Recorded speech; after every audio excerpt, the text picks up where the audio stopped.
Hello प्यारे दोस्तों, आपका फिर से स्वागत है किंग एजुकेशन क्लासेस पर। मैं है आपका अपना दोस्त गौरव चौधरी। हम आज स्टार्ट कर रहे हैं यानी कि फिनिश ही कर रहे हैं बट्टा चैप्टर को। बाकी क्वेश्चन हम बना चुके हैं, 2 पार्ट हैं, आप देख लेना, लिंक डिस्क्रिप्शन में दी हुई है। उन्हें देखकर तभी आप इस चैप्टर को देखें। अगर आप सीधा इस चैप्टर को देखेंगे तो आपकी समझ में नहीं आएगा, क्योंकि जब तक आपको बेस पता नहीं होगा तब तक आप आगे नहीं बढ़ सकते। तो पहले बेस देखकर आइए और फिर इस चैप्टर पे, फिर इस वीडियो पे आइए। आइए स्टार्ट करते हैं।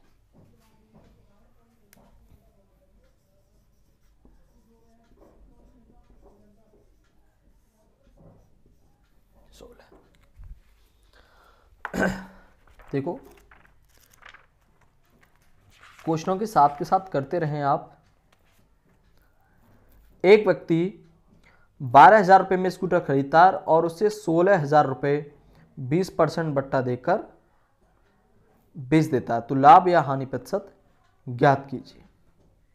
ठीक है, 12,000 रुपये में स्कूटर खरीदता है, यानी कि उसका जो सीपी है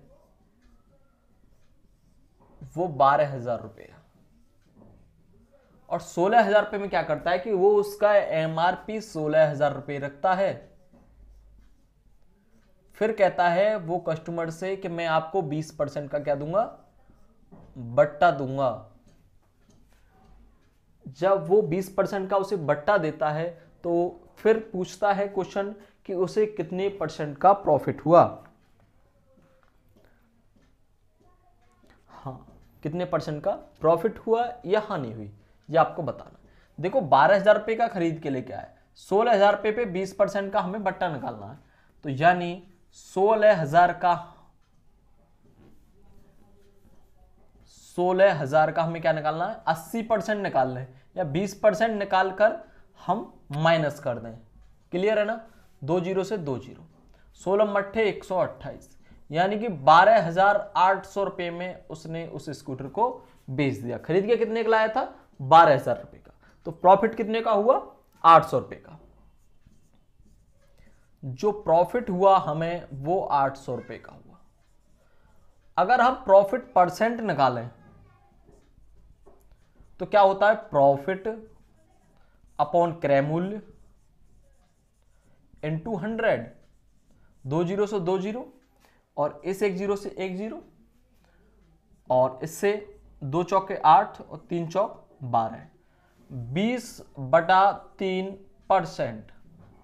क्लियर? आंसर इतना हो सकता है, या 6.66%। जो भी आंसर हो आप मैच कर लेना। क्लियर? इसके बाद क्वेश्चन नंबर 17।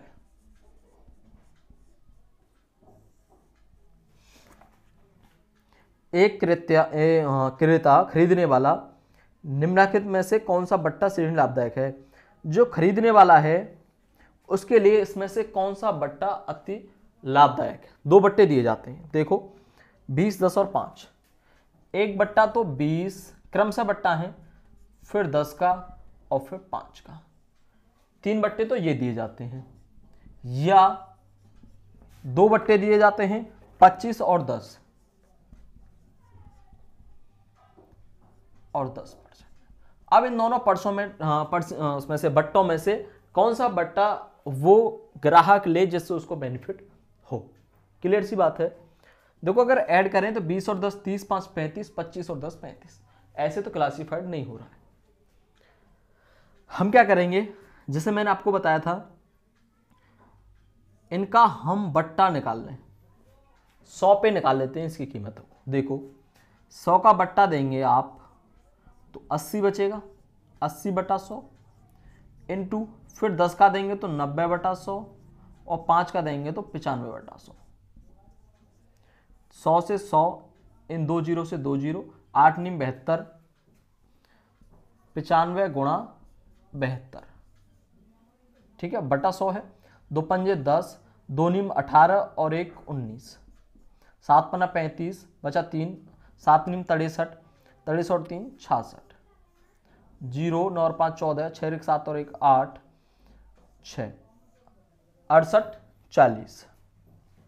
या मैं लिख सकता हूं आगे 100 का भाग देके 68.40 में उसे वो वस्तु मिलेगी। कोई भी वस्तु है, मैंने उसका प्राइस 100 मान लिया है। अब 100 पे ही दोनों बट्टों को दूंगा, 100 पे ही मैंने ये बट्टा दिया। तो ग्राहक को जो वस्तु 100 की थी वो इन तीनों बट्टों को काटने के बाद 28.40 रुपए की मिली। फिर ग्राहक ने इसका हिसाब लगाया कि मेरी वस्तु तो 100 रुपए की थी, वस्तु तो कोई एक ही खरीद रहा है, उस पर ही अलग अलग बट्टे मिल रहे हैं। अब उसने 25% निकाला तो कितना बचा, 75%। फिर 10% का दिया तो 90% बटा 100। 2 जीरो से 2 जीरो कैंसिल आउट, 1 जीरो से 1 जीरो कैंसिल आउट। ठीक है, 9 पंजे 45 बचा 4, 9 7 63 और 4 67, नीचे 1 जीरो है तो 67.5 रुपए की। देखो ग्राहक को एक वस्तु तो पड़ी 68.40 रुपए की और इन दो बट्टों को दिया तो पड़ी उसे 67.5 रुपए की। तो ग्राहक को कौन सा बट्टा अच्छा लगेगा, यानी कि आपको जो चीज मंदी मिलेगी, ठीक है, तो एक वस्तु तो मिली 67 रुपए की और वही वस्तु इस बट्टे से मिली 68 रुपए की, तो ग्राहक के लिए ये बट्टे बेनिफिट होंगे, लाभदायक होंगे। ठीक है, ऐसे मत कहने लगेगा ना कि सर इस पैसे में क्या होता है, 68.40 और ये 67, कुछ पैसे का अंतर है, अंतर तो है ना कुछ ना कुछ। ठीक है, इसके बाद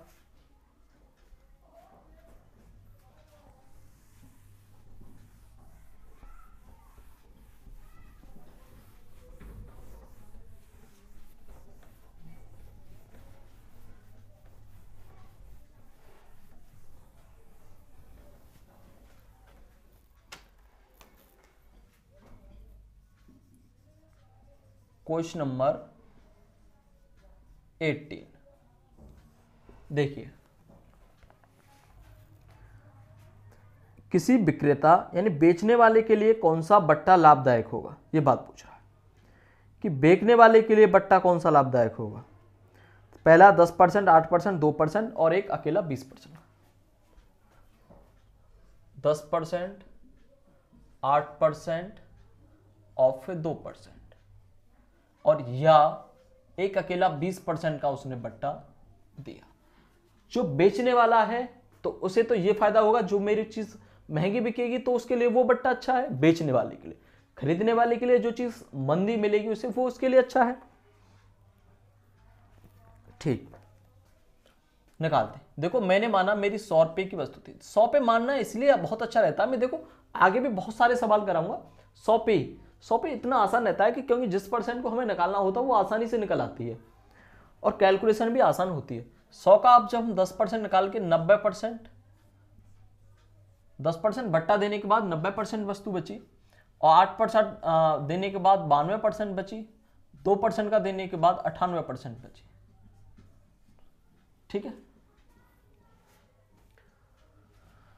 करिए। 100 से 100 कैंसिल आउट, 1 जीरो से 1 जीरो कैंसिल आउट, तो 9 दूनी 18, 9 नीम 81 और 1 82 गुणा 98 बटा 1000, 3 जीरो है, एक ये 2 ये।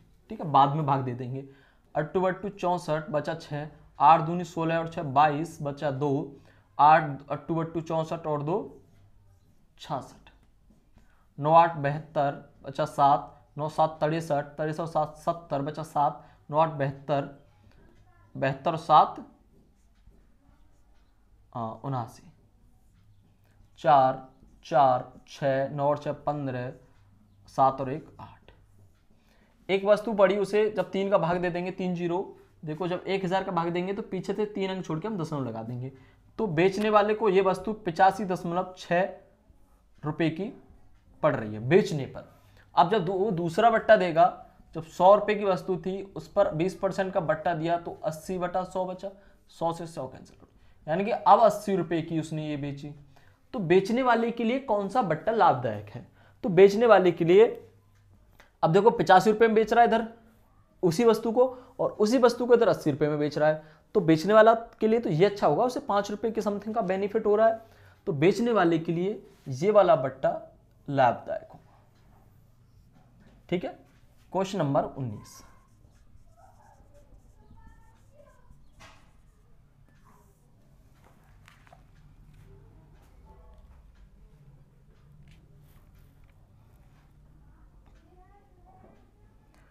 कोई घड़ी साज किसी घड़ी का लागत मूल्य से 20% अधिक दाम बताता है।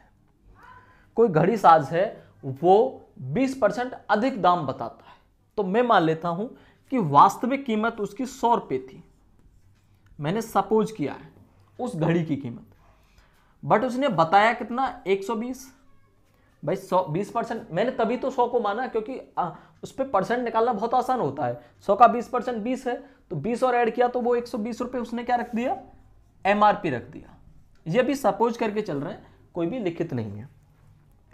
किंतु अपने ग्राहक को बढ़ाए हुए मूल्य पर 10% बट्टा देता है। बढ़ाए हुए मूल्य पर 10% का बट्टा देता है, तो 120 पर जब 10% का बट्टा देगा तो निकालिए,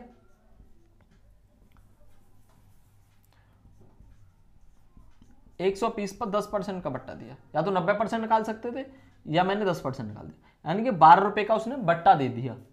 12 रुपए का बट्टा दिया तो उसने बेची कितने रुपए की, 108 रुपए में उसने सेल कर दी। हमने अभी सपोज करके चल रहे हैं, कोई भी चीज अभी हमने किताबी भाषा प्रश्न अनुसार जो चीज इसमें लिखी थी वो अब हम लेंगे। हमने सपोज किया 100 की थी, अगर 20% एक्स्ट्रा किया होता तो 120 की, और 10% बट्टा देता तो 108 रुपए की बेचता, तो डायरेक्टली लाभ हमें कितने का होता, हमें लाभ होता 8 रुपए का। बट क्वेश्चन में लाभ जो है वो 48 रुपए का है। हमारे हिसाब से जो लाभ आया वो 8 रुपए का आया, और क्वेश्चन का जो जवाब है वो 48 रुपए है। तो हम कंपेयर कराएंगे कि जब हमारे हिसाब से 8 रुपए का है और क्वेश्चन के हिसाब से 48 का है, तो इससे कितना गुना है, 6 गुना। जब 6 गुना है तो हम बाकी कीमतों में सभी में 6 गुने की वृद्धि कर देंगे। तो फिर अगर हमसे क्रय मूल्य पूछे तो हम कह देंगे 100 छक्के 600, हमारा सीपी 600 होगा। पूछ क्या रहा है, लागत मूल्य पूछ रहा है, तो लागत मूल्य हमने इसको 6 गुना कर दिया तो 600 रुपये हमारा आंसर होगा। बहुत ही शानदार सवाल था, ठीक है, समझ में आया होगा आपकी। में क्वेश्चन नंबर 20 लेते हैं, चलो मिटा ही लेते हैं।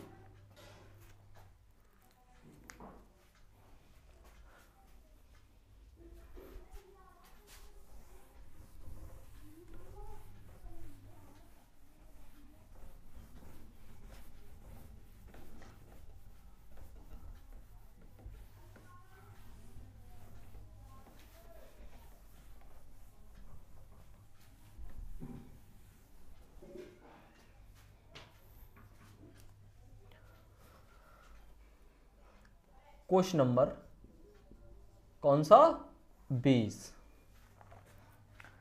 एक व्यापारी किसी घड़ी के क्रय मूल्य को कितना प्रतिशत बढ़ाकर बेचे, ये बात हमसे पूछ रहा है कि कितना परसेंट बढ़ाकर बेचे कि अंकित मूल्य पर 6 से 1/4% का बट्टा देने के बाद भी 25% लाभ उठा सके।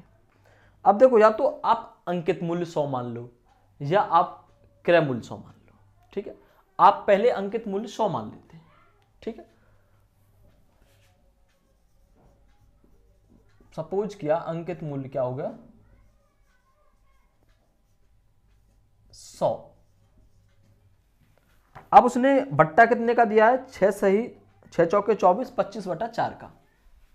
तो 100 पर हम 25/4 इंटू 100 का, 100 किस लिए, परसेंट से हमने चेंज किया उसको। जब इसका बट्टा देंगे 100 से 100 कैंसिल आउट, तो 25/4। इससे तो पॉइंटों में जा रहा है, तो मुझे पॉइंटों में कैलकुलेशन नहीं ले जानी। मैं क्या करता हूं, अंकित मूल्य पे उसने जब बट्टा दिया है कितने का, 25/4% का। देखो इस बात को भूलिए, मैं बहुत ही सरल भाषा, इससे भी हो जाएगा कैलकुलेशन, बट मुझे थोड़ा अलग लग रही है। 25/4% को चेंज करेंगे तो 1/16, 1/16, क्योंकि इंटू 100 करेंगे जब परसेंट हटाएंगे, 25 चौक 100, 4 चौक 16, 1/16। इसका मतलब मैंने आपको समझाया था कि नीचे वाला क्या है, एमआरपी, और 1 का आपने बट्टा दिया, यानी कि 16 एमआरपी किसी वस्तु की, और 1 का बट्टा देने के बाद आपने 15 रुपए में सेल कर दी। क्लियर। देखो क्वेश्चन को आप बहुत तरीके से निकाल सकते हैं, आपके पास वो तरीका हो जिसमें कैलकुलेशन बहुत आसान हो। अब 25% का लाभ उठ सके। अब देखो 16 रुपए एमआरपी था, उसने 15 रुपए में सेल कर दिया, तो 15 रुपए में जब उसने सेल किया उसमें उसका 25% लाभ शामिल है। मैं कह सकता हूं कि जो 15% है इसमें 25% लाभ भी शामिल है।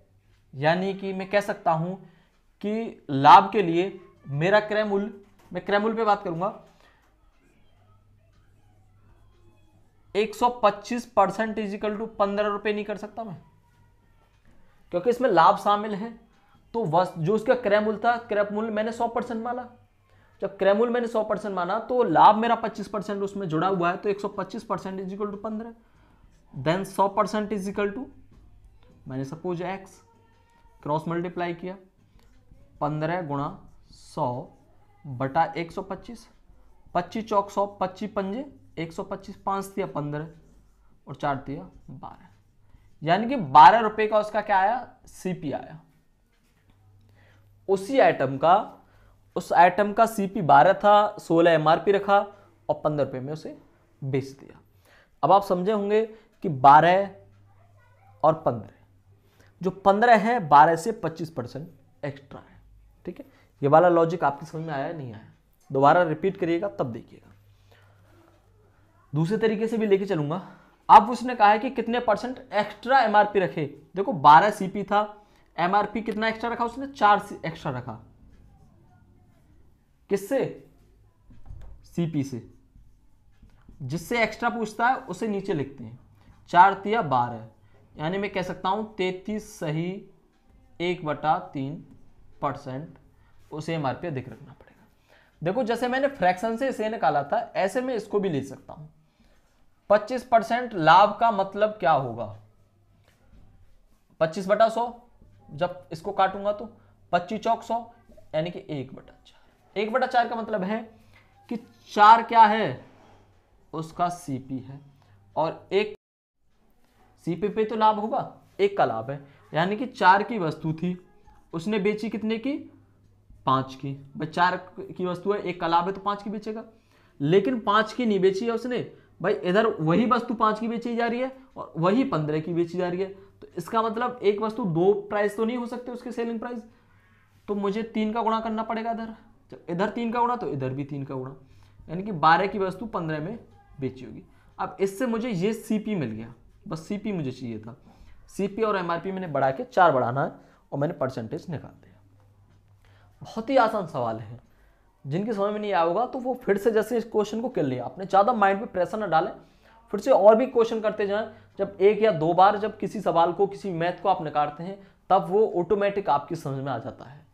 ज़्यादा प्रेशर देंगे तो आप थोड़ा दबाव में आ जाएंगे, लेकिन ज़्यादा दबाव ना दें। जिनकी समझ में आएगा तो उनके लिए बहुत अच्छा है। ठीक है,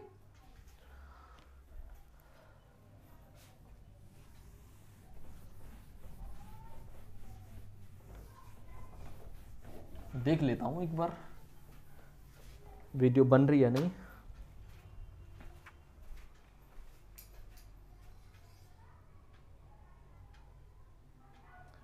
बहुत अच्छे, देखो क्वेश्चन नंबर 21। एक रेडियो 624 रुपए में खरीदी गई। 624 रुपए में खरीदा गया एक रेडियो, यानी कि सीपी 624 रुपए। देखो जो दे रखा उसको भैया लिख दो पहले। घड़ी के मूल्य को कितना परसेंट बढ़ाया जाए, यानी कि अब वो कह रहा है कि इसने की तो खरीद के लेके आया, लेकिन ग्राहक तो 624 मांग लिया, अब 624 नहीं दे के जाएगा, आपको उसका एमआरपी एक्स्ट्रा रखना होगा। तो कितने परसेंट एक्स्ट्रा रखे कि 12% का बट्टा देने के बाद भी 10% का लाभ हो। 12% का बट्टा देने के बाद भी 10% का लाभ। देखो 10% का लाभ का मतलब क्या है, या तो मैं पहले उसका सेलिंग प्राइस निकाल लूं, 10% से निकल जाएगा, या फिर मैं पहले एमआरपी मान लूं उसका कुछ, फिर उस पर 12% बट्टा दूं। देखो सीपी है, अगर मुझे एसपी निकालना है तो उसने कहा है कि 10% का लाभ हो, तो लाभ तो डायरेक्ट सीपीपी होता है, तो 624 का 10% निकालेंगे, या मैं 110% डायरेक्ट निकाल देता हूं, पूरा पूरा बस निकले। 11 चौक 44, 11 दूनी 22, 22 और 4 26, बचा 2, 11 छक्की 66 और 2 68। 686.4 रुपए में वो वस्तु बेची जाएगी, तो उसे 10% का लाभ होगा। अभी एमआरपी की बात नहीं हुई। एमआरपी में क्या, ये देखो सेलिंग प्राइस है ना एसपी, अगर देखो मैं एमआरपी उसका एक्स मान लूं और इसमें 12% बट्टा दूं, यानी कि 88%। बट्टा देने के बाद अब ये क्या रही, किसी वस्तु पर एमआरपी पर एमआरपी एक्स है, मैंने उस पर बट्टा भी दे दिया। अब बट्टा देने के बाद मैं ग्राहक को दे ही तो दूंगा। ये 100 रुपये का था, मैंने इस पर 10% का बट्टा दिया, तो फिर मैंने बताया भैया 90 रुपये की है, फिर मैंने ग्राहक को दे दिया। तो यानी कि मैंने जो निकाला 10% वो क्या था, ये एसपी था। ये क्या है, एसपी। और एसपी हमने निकाला क्या था, 686.4। तो मैं कह सकता हूं x into 88/100 is equal to 86, 4 दशमलव को छोड़ो, नीचे 10 बढ़ा लो और इसे 0 को काट दो। क्लियर। देखो ऊपर मैंने दशमलव हटाने के लिए 0 का नीचे बढ़ा ली मैंने। अब इसे हम काट देते हैं, और किससे काटें इसे, 11 से कट जाएगा, क्योंकि और मैं क्या कर सकता हूं, एक बात आपको समझाऊं, मैं इसको ऐसे भी तो लिख सकता हूं 624 इंटू 11। भाई इनको मैंने एक 0 से 0 कट गए, जो 0 नीचे बची वो मैंने 0 लिख ली। 624 गुणा 11, 11 से ये कट जाएगा, 11 अट्ठे 88, 8 से ये कट जाएगा, 8 6 48, 8 7 56, ठीक है, 56 और 6 62, तो 8 8 64, 78। तो x इज इक्वल टू ये वाली जो 0 थी, देखो मैं कुछ भी नहीं करता, x बटा 10, आपको और थोड़ा खोल के समझाता हूं, 78, बाकी सब कुछ कट गया है, इसके नीचे एक माना cross multiply, x is equal to इसका इसमें करेंगे तो 780 रुपये। यानी कि आपको जो एमआरपी है वो 780 रुपये रखना होगा, जिससे बट्टा देने के बाद भी आप 10% कमा सकते हैं। क्लियर। क्वेश्चन नंबर 22, किसी व्यापारी का अंकित मूल्य उसके क्रय मूल्य से 20% अधिक है। अंकित मूल्य क्रय मूल्य से 20% अधिक है, अंकित मूल्य क्रय मूल्य से, तो क्रय मूल्य में क्या मान लेता हूं, सीपी भैया मैं 100 मान लेता हूं, तो मुझे ऑटोमेटिक एमआरपी पता चल गई। जब 20% अधिक है तो भैया 120 रुपये रही होगी। क्लियर। यदि वह अपने बिल पर ग्राहक को 8% बट्टा दे तो उसका लाभ बताइए। बिल पर 8% का बट्टा दे तो 8% का बट्टा तो भैया एमआरपी पे देगा ना। अगर इस पे मैं 8% निकालूं या 92% निकालूं, एक ही बात है, तो मैं 92% निकाल देता हूं, 0 से 0, 12 दूनी 24, 12 नंबर 108 और 2 110, 0 से लगाया, तो भैया ग्राहक को उसने बेची 100.4 रुपये में, 100.4 रुपये में, खरीदी कितने का लाया था, 100 की। तो वो पूछ रहा है लाभ परसेंट बताइए। भैया 10.4 का लाभ हो रहा है, 10.4 का लाभ कितने पे, 100 पे, इंटू 100, 10.4 ही आंसर आ जाएगा, क्योंकि 100 पे जितना लाभ होता है वो डायरेक्ट परसेंट के बराबर होता है। Question number 23,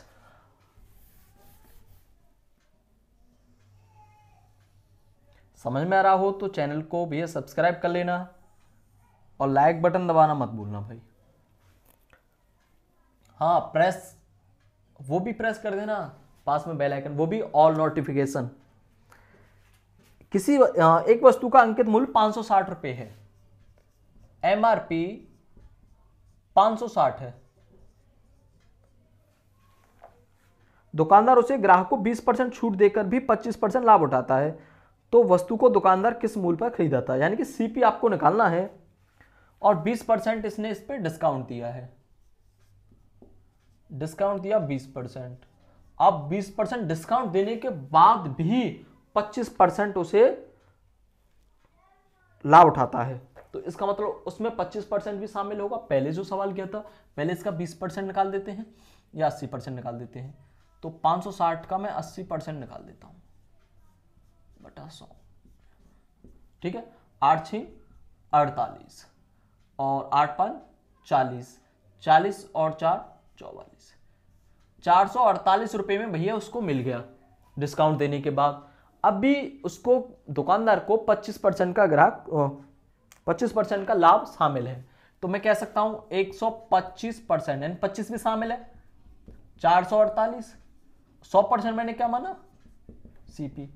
suppose x cross multiply 448 गुणा 100 बटा 125, 25 पंजे 25 चौक, 5 से ये कटेगा नहीं पूरा पूरा, चलो 4 से 4 अट्ठे 32 बचा 3, 4 चौक 16 और 3 19 बचा 1, 4 चौक 16 और 1 17 बटा 5, 5 दिया 15 बचा 2, 5 25, 4 बचे, 5 अट्ठे 40, 5 अट्ठे 40, 5 चौक 20। तो जो दुकानदार था उसको 358.4 रुपए में खरीद के लाया। ठीक है, कौन सा क्वेश्चन था? 22 हो गया, 23 हो गया, 24।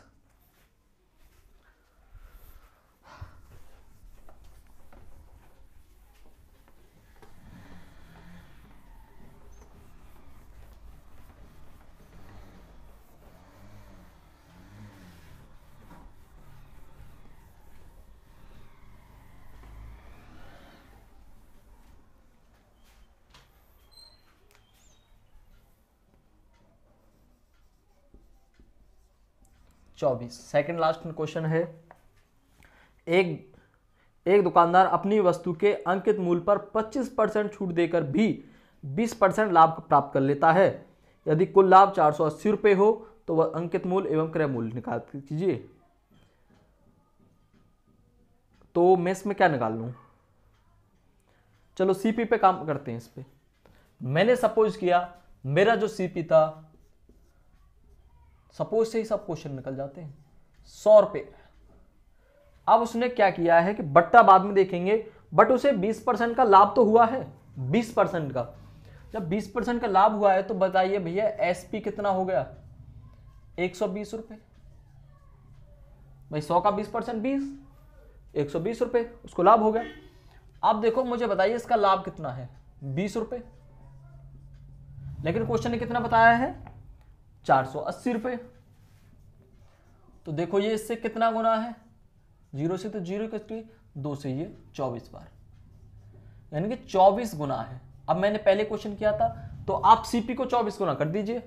क्या था? 100 गुणा 24, यानी कि भैया 2400 रुपये तो सीपी हो गया। सीपी भी तो पूछा था उसने। अब अंकित मूल्य पर 25% बट्टा देता है और अंकित मूल्य भी ज्ञात करना है,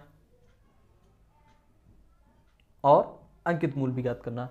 देखो सीपी मेरे पास है, ठीक है, और मैं इसका एसपी भी निकाल सकता हूं। सीपी मेरे पास पता है, 24 का 12 में गुणा कर दूंगा तो मुझे एसपी भी पता चल जाएगा। या मैं ऐसे भी कर सकता हूं, मैंने मान लिया अंकित मूल्य x है, बट्टा कितने परसेंट का दे रहा है? 25% का, तो 75% कीमत बची बटा 100।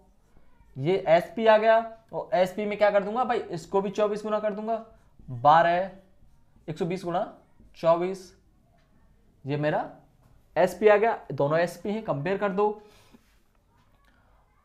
15 पन्ना 75, 15 अट्ठे 120, ठीक है।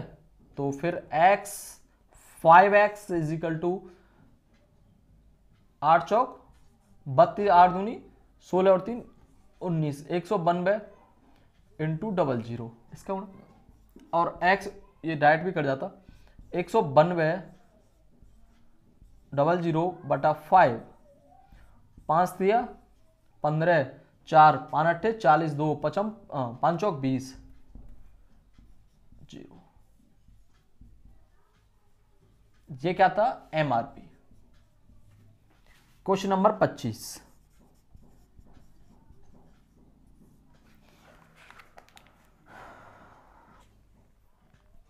एक टीवी का अंकित मूल्य 8000 रुपये है।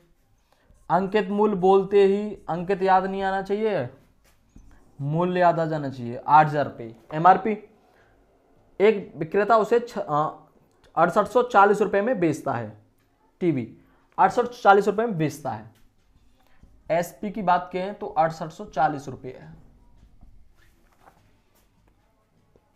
वह टीवी पर 10% और x% का क्रमिक बट्टा देता है, तो x का मान ज्ञात कीजिए।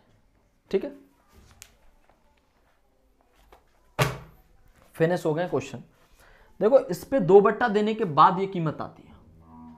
मैंने पहले भी ऐसे क्वेश्चन किए, देखो पहला बट्टा पता नहीं देखा नहीं मैंने कितने का था,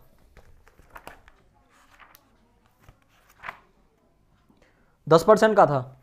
देखो 10% का दिया तो मेरा आया 90/100 इंटू एक्स बटा 100 और इजिकल टू क्या आ जाएगा 6840, क्योंकि किसी वस्तु को बट्टा देने के बाद वो एसपी में बदल जाती है।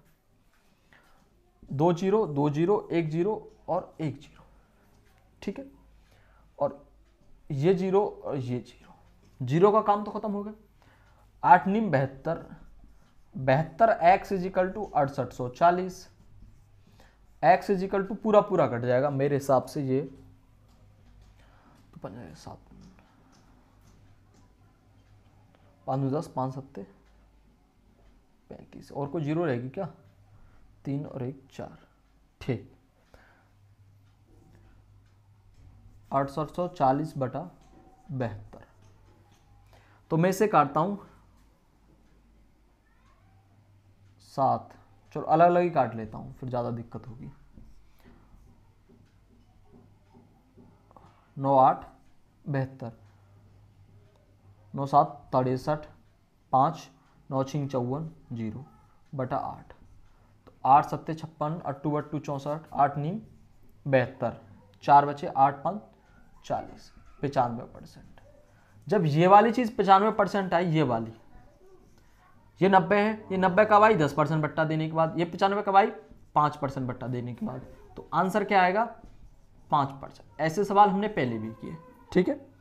तो उम्मीद है आपको वीडियो अच्छी लगी होगी। देखते रहिए, चैनल को सब्सक्राइब करिए, अपने भाई को सपोर्ट करिए, दोस्तों को चैनल को बताइए कि ये चैनल है, इस पे लूसेंट मैथ पढ़ाया जा रहा है। बाकी मेरी क्लास अदर भी चल रही हैं, स्पेशल आर्मी जीडी के लिए।